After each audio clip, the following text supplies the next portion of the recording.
안녕하세요. 김성길 목사와 함께하는 GTS 말씀 묵상 시간입니다. 오늘은 6번째 주간의 5째 날 묵상입니다. 넷째 날, 어제와 오늘은 관계를 잘 갖기 위한 묵상입니다. 어제는 하나님과의 관계를 좀 더 생각하고 좋은 관계 갖기 위한 묵상이었습니다. 자, 오늘은 사람과의 관계, 환경과의 관계인데 그 중에서도 특별히 나 자신과의 관계를 잘 갖기 위한 묵상을 하도록 하겠습니다. 결국은 나 자신의 문제다. 나 자신과의 싸움이다. 이런 말 많이 들어보셨죠? 우리가 창세기 1장 27절, 28절을 보면은 인간은 이렇게 관계 속에서 살도록 만들어졌어요. 근데 처음엔 하나님과의 관계. 이유가 뭐죠? 하나님이 그분의 형상대로 날 만들으셨기 때문에 나도 하나님과 같은 영적 존재예요. 그래서 내 영과 하나님의 영이 하나 되는 것. 이게 참 중요한 거거든요. 이게 영혼이 잘 되는 것이고 영이 건강해지면 세상을 이길 수 있는 거죠. 그 다음에 이제 두 번째는 하나님의 형상이라고 하는 것은 영이에요. 영. 그 영혼이라고 하는 것과 나와의 관계, 나 자신이거든요. 그래서 내가 내 영혼을 얼마만큼 인정하고 내가 나를 얼마만큼 소중히 여기고 또 영혼 속에는 5가지의 하나님의 성품, 세상을 다스릴 수 있는 능력이 안에 딱 들어있단 말이죠. 이걸 얼마만큼 인정해주고 얼마만큼 이걸 꺼내주고 발전시켜서 살아갈 수 있게 해주느냐. 이게 이제 나 자신과의 관계예요. 많은 사람들은 자기를 잘 몰라요. 그래서 자기를 학대하고 미워하고 때로는 싫어하고 그런 경우가 참 많죠. 그래서 자기와의 관계가 실패되면 그 다음에 창세기 1장 28절에서 다른 사람과의 관계나 업무와의 관계나 만물과의 관계도 잘 할 수가 없어요. 내가 나를 학대하면서 나 같은 것 할 줄 아는 게 뭐 있어. 그런데 어떻게 일을 잘 할 수 있겠습니까? 반대로 내가 나를 알고 나는 하나님을 닮은 능력의 사람이야. 나는 잘 할 수 있어. 그리고 내 안에 있는 하나님이 주신 성품들, 나의 그 어떤 재능들을 끌어내서 일을 할 때 업무도 잘 할 수 있잖아요. 그래서 나와의 관계가 잘 맺어질 때, 먼저 하나님과의 관계, 그 다음 나 자신과의 관계, 그리고 나면 다른 사람과의 관계도 잘 할 수 있고, 환경과의 관계도 잘 할 수 있고, 업무적 관계도 잘 할 수가 있습니다. 그래서 그 다음에 이제 29절이 이루어지게 되는 것이죠. 좋은 열매를 얻는 내용입니다. 자, 그럼 오늘은 본문을 묵상하면서 이 말씀을 중심으로 해서 나 자신과의 관계에 대해서 우리가 한번 묵상을 나눠보도록 그렇게 하겠습니다. 혹시라도 나를 미워하거나 나를 싫어하거나 나 같은 거 하면서 자기를 무시하고 그런 분 계시면 자기에 대한 새로운 눈을 떠보시기 바랍니다. 자, 주기도문, 우리 한번 암송하고 한 번에 읽겠습니다. 암송 시작. 그러므로 너희는 이렇게 기도해라. 하늘에 계신 우리 아버지여, 이름이 거룩히 여김을 받으시오며 나라의 임하시옵고 뜻이 하늘에서 이루어진 것 같이 땅에서도 이루어지리라. 오늘날 우리에게 일용할 양식을 주시옵고 우리가 우리에게 죄 지은 자를 사하여 준 것 같이 우리 죄를 사하여 주시옵고 우리를 시험에 들게 하지 마시옵고 다만 악에서 구하옵소서. 나라와 권세와 영광이 아버지께 영원히 있사옵나이다. 아멘. 네. 자, 그럼 본문 한번 읽어보죠. 그러므로 너희는 이렇게 기도하라. 하늘에 계신 우리 아버지여, 이름이 거룩히 여김을 받으시오며 나라가 임하시오며 뜻이 하늘에서 이루어진 것 같이 땅에서도 이루어지리라. 오늘 우리에게 일용할 양식을 주시옵고 우리가 우리에게 죄 지은 자를 사하여 준 것 같이 우리 죄를 사하여 주시옵고 우리를 시험에 들게 하지 마시옵고 다만 악에서 구하시옵소서. 나라와 권세와 영광이 아버지께 영원히 있사옵나이다. 아멘. 네. 자, 그러면은 5째 날 묵상을 한번 보도록 하겠습니다. 자, 자신과 좋은 관계 갖기입니다. 그리고 그 옆에는 관계 질서, 창세기 1장 27절부터 31절까지를 항상 써놓고 있습니다. 자, 그럼 먼저 감사한 일 3가지 적어보기. 이 훈련을 계속하는 이유는 우리가 감사하는 마음, 감사하는 습관, 감사할 줄 아는 것이 행복하게 사는 비결이기 때문에 그렇습니다. 그리고 감사할 때 하나님이 일하시거든요. 네. 자, 어제 감사했던 것들이 무엇인지 3가지 이상 적어보시고 오늘 또 감사하는 것이 무엇인지 내가 어떤 상황에 있느냐보다도 그 속에서 내가 어떤 마음으로 살고 있느냐가 중요한 것이거든요. 자, 한번 쭉 적어보시기 바랍니다. 저는 오늘도 묵상, 기도, 영상, 또 오후 사역들, 또 이렇게 뭔가 하나님 앞에서 이렇게 복음을 나눌 수 있다는 것 너무너무 감사합니다. 자, 주기도문으로 자기를 한번 점검해 보기. 자, 첫 번째 질문이에요. 주님의 이름을 거룩하게 하려고 할 때와 주님의 이름을 욕되게 할 때의 마음의 차이점은 무엇인가? 쉽게 말해서 다른 사람이 당신을 보니까 정말 하나님이 계시는 것 같으네요. 이런 말을 들을 때 하고 야, 너 보니까 하나님 없는 것 같아. 이런 말 들을 때 하고 또 예수쟁이들 이런 말 들을 때 마음이 어떻습니까? 굉장히 하나님을 기쁘시게 하고 하나님의 이름이 거룩히 여김을 받을 때는 기분 좋죠. 그리고 감사하고 그리고 뭔가 승리에 막 이런 그 감동이 있는 겁니다. 근데 나 때문에 하나님의 이름이 욕을 먹게 됐을 때는 아주 속상하죠. 부끄럽고 죄송하고 그렇죠. 두 번째입니다. 자신이 하나님 나라를 깊이 묵상할 때와 천국을 잊어버리고 세상 나라에 집중할 때 어떤 마음의 차이가 있는가? 천국을 묵상을 하면 일단은 소망이 생겨요. 그리고 마음에 기쁨이 생깁니다. 하나님 나라는 문제 없잖아요. 계시록 21장, 22장을 쭉 이렇게 암송하고 묵상하고 생각할 때 그 아름다운 장면들이 쫙 펼쳐지잖아요. 그러면 행복감이 있는 거예요. 근데 세상 나라에 집중하면 막 머리가 아프잖아요. 머리가. 그래서 불안감도 있고 어떻게 살아야 되지 하는 염려도 있고 혹시 이게 나한테 오면 어떻게 하지? 그리고 두려움도 있고 사람들의 이야기를 들어볼 때마다 희망보다는 절망적 이야기를 많이 듣게 되고 그래서 우울하기도 하고 막 그래요. 그래서 우리가 바울사도가 골로새 3장에서 그런 이야기 하죠. 위의 것을 바라봐라. 위의 것.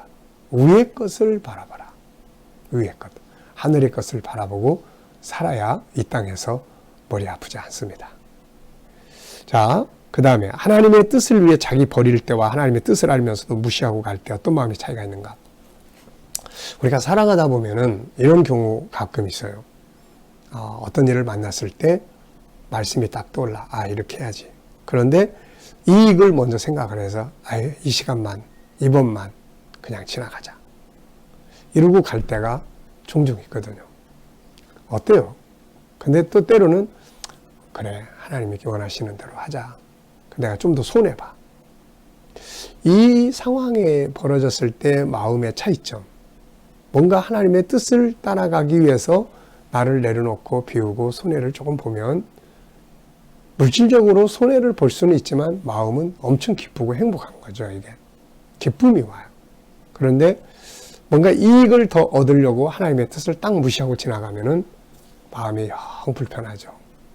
불편하고 또 후회스럽고 또 속상하고 막 그런 마음이 듭니다. 또 다른 사람의 죄는 용서하지 않으면서 내 죄는 용서해달라고 기도할 때 어떤 마음이 드는가? 혹시 이런 경험들 있으신가요? 막 이렇게 싸워. 저 사람 난 절대로 용서 안 해. 그리고 하나님 앞에 가서 하나님 불쌍히 여겨주세요. 이런 거. 다른 사람은 긍휼히 여기지 않는데 나만 하나님 앞에 긍휼히 여김을 달라고 하는 거. 그래서 예수님께서 긍휼히 여기는 자가 복이 있나니 긍휼히 여김을 받을 것이다. 그래서 우리가 하나님 앞에 용서를 구하는 사람들은 항상 다른 사람의 허물을 용서할 수 있어야 합니다. 그렇지 않으면 좀 뻔뻔하다 이런 생각 들잖아요. 자, 마귀의 유혹을 이길 때와 졌을 때 어떤 마음의 차이점이 있나요? 마귀가 막 유혹을 할 때 사탄아 물러가라 그러고 유혹을 뿌리치고 나면은 굉장히 기분이 좋아요. 승리의 기쁨. 근데 유혹에 빠졌을 때 막 후회스럽고 막 내가 밉고 막 그렇잖아요. 자, 선을 행할 때와 악을 행하고 난 후. 선을 행하면 기쁘고 즐겁고 악을 행하고 나면은 속상하고 마음 아프고 후회스럽고. 하나님의 권세를 의지할 때와 내 힘만 의지할 때 차이점. 뭔가 막 속에서 성령의 감동이 있고 말씀에 탁 매여가지고 묶여 있을 때, 말씀이 막 나를 사로잡았을 때는 담대해지잖아요. 그럴 때는 승리의 자신감, 담대함 이런 게 막 생깁니다. 그런데 말씀 떠나고 성령의 감동도 없고 나 혼자서 파도가 일어나는, 그 풍랑이 일어나는 바다 위에 딱 서 있을 때 얼마나 무섭겠습니까? 두렵고 또 떨리게 되고 그렇죠. 자, 나와의 관계를 한번 정리를 해보는 시간입니다. 나 자신에 대해서 평상시 얼마나 지지하고 공감하고 존중히 여기고 있는가? 아니면 자신을 비하하고 학대하고 있지 않는가? 뭔가 실수를 했어요. 그럴 때 자기를 어떻게 하십니까? 아유, 바보, 나 같은 건 왜 이렇게 바보처럼 이럽니까? 아니면 괜찮아. 실수하면서 발전하는 거지 뭐. 걱정하지 마. 어떻습니까? 이거는 공감하고 지지하는 거고 앞에 있는 것은 자기를 학대하는 거예요. 항상 우리는 같은 일들이 부딪혔을 때 나를 학대하는 사람, 나를 또 존중히 여기는 사람, 지지하는 사람 이렇게 있죠. 그러니까 자기 지지, 자기 공감 이런 것들을 키워야 돼요. 실수할 수 있잖아요. 인생은 뭐 어차피 저는 지금까지 인생을 쭉 살펴보면은 성공했다. 내가 하고자 했던 일들에 대해서 성공했다. 아니에요. 다 실패예요. 하고자 했던 것들이. 그러면 인생이 뭐냐? 인생이 저는 실패를 항상 먹고 사는 거다.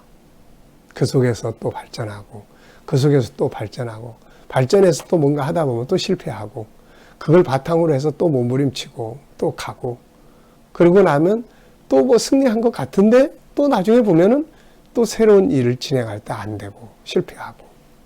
그 뭐가 성공이에요? 예수 안에 있는 게 성공이에요. 예수 안에 있는 거. 실패도 예수 안에 있으면 성공이고, 성공했다고 해도 예수 밖에 있으면 실패고. 그래서 인생은 실패를 먹고 사는 거고 성공은 예수 안에 있다는 것이 성공입니다. 네. 인생을 좀 이제 살 만큼 살다 보니까 인생이 뭐예요? 그러면 인생 그거 계속 실패하면서 사는 거야. 그러면 성공하는 거 없어요?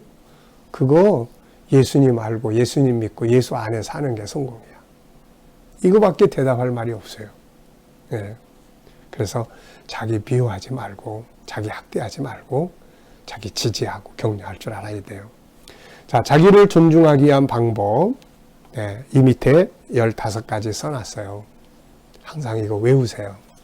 첫째는 내가 존귀한 자라는 것을 인정하고 선포하고, 두 번째는 자기를 인정해서 자기와 인사 나누고, 세 번째는 존귀한 언어를 골라서 사용하고, 네 번째는 내가 하는 일의 의미, 존귀한 의미, 좋은 의미들을 계속 찾고, 다섯 번째는 계속 연구하고 나를 이해하는 폭을 넓히고, 여섯 번째는 나를 수용하고, 일곱 번째는 나에 대해서 항상 희망을 가져주는 거죠. 왜냐하면 내 안에 하나님의 형상이 있기 때문에 인간은 항상 잘할 수 있는 능력이 안에 있어요. 그래서 희망을 가져줘. 지금 못하지만 다음에도 잘할 수 있는 거니까. 그리고 이제 여덟 번째는 사랑의 고백. 아홉 번째는 지지하고 위로하고 공감하고 칭찬하고. 열 번째는 자기와 편지도 써보고. 11번째는 자기와 대화 나누고. 12번째는 자기에게 아픔이 있을 때 치료하고. 13번째는 자기 충전, 자기 있는 것들 개발하고. 14번째는 자기의 것을 찾아서 소중히 여기고. 15번째는 자기만의 행복 프로그램을 만드는 것입니다. 이게 바로 자기 존중하는 방법들이에요. 세상에서 제일 중요한 건 자기 자신이잖아요. 그러니까 자기 자신을 학대하면서 딴 사람들 존중히 여기고 이게 돼요? 안 되는 거죠. 그래서 오늘은 바로 그런 하루를 살아보시기 바랍니다. 자, 오늘 말씀 속에서 느껴지는 하나님의 마음은 뭔가? 네, 나라가 임하옵시며, 이 말씀을 주시는 하나님은, 주님은 우리가 그 나라의 안에서 행복을 누리기를 바라시는 것 같아요. 자, 질문 만들어 보겠습니다. 첫째는 일용할 양식은 무엇인가? 단순하게 생각하면 육신의 양식, 매일매일 먹는 양식. 영적으로는 영혼의 양식. 사명적인 면에서는 사명에 필요한 도구들. 여러 가지 의미가 있을 거예요. 두 번째입니다. 일용할 양식을 얻기 위해 내가 해야 될 일은 뭔가? 육신적 양식을 얻기 위해서는 뭔가 열심히 일해야 되겠죠. 그 일을 발전시키려면 창의력적 사고를 가져야 되겠죠. 주도적인 자세로 일을 해야 되겠죠. 그래야 일용할 양식 풍성하게 얻어서 나도 먹고 딴 사람도 나눠줄 수 있는 이런 삶을 살 수 있거든요.